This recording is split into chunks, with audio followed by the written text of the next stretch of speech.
Morning, friends. So I thought I'd just give you a little commentary.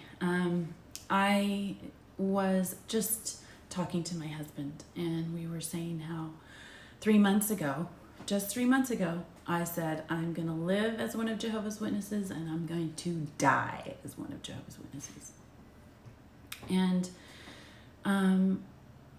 I am doing this because I want other people to know that there are hardcore Jehovah's Witnesses that will eventually come out.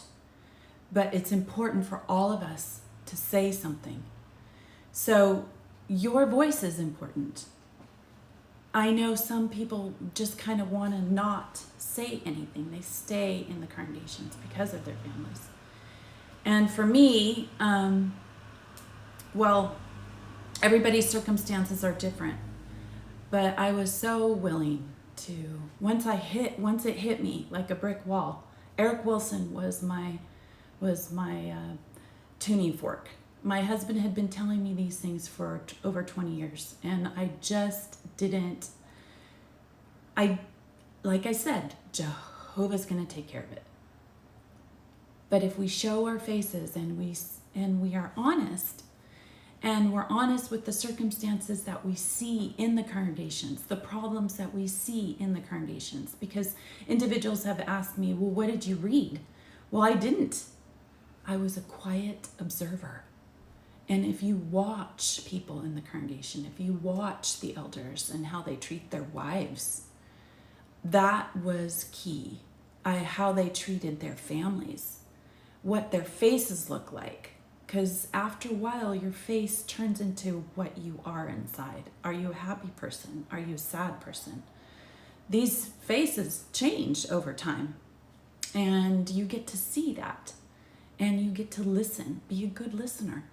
If you're one of Jehovah's Witnesses and you're seeing these videos and you're seeing people talk, and if you want to remain, or you're not really clear about how you're feeling, even as you're separating yourself, there is a world outside of the organization. And my husband and I were saying that too, that people are good and they can help you. And if you're honest, I was honest with a neighbor recently who asked me, how was your Thanksgiving? And I told her, I'm no longer one of Jehovah's Witnesses. And it was the first time that I've ever had my family over at Thanksgiving. So it's the world is open, and you can find good individuals that will help you when you're honest and you're scared. And it can be your neighbor, it can be your workmate.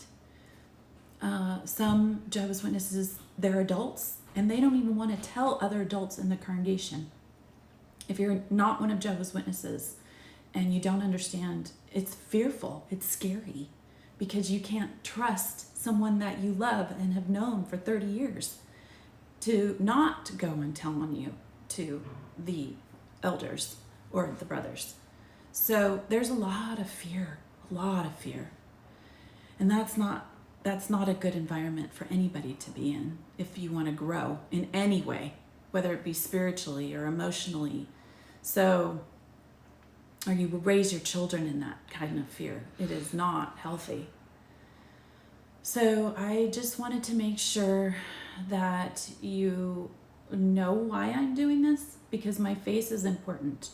Because you seeing me is important. If it means you getting out, are you scared how your marriages are going to end up? My husband was very kind and very patient. And I want to introduce him soon, because he was integral in me recognizing that if you leave the organization, it doesn't mean you're leaving good Bible principles, because he's managed to keep his Bible principles. Of course, he will say it's just because, humans are good, innately good. We have differing views, and that's okay. That's okay. And he'll explain that to you, I'm sure. All right. Well, my friends, I'm so grateful for your time, because we're all very busy. And So follow your bliss and be good humans.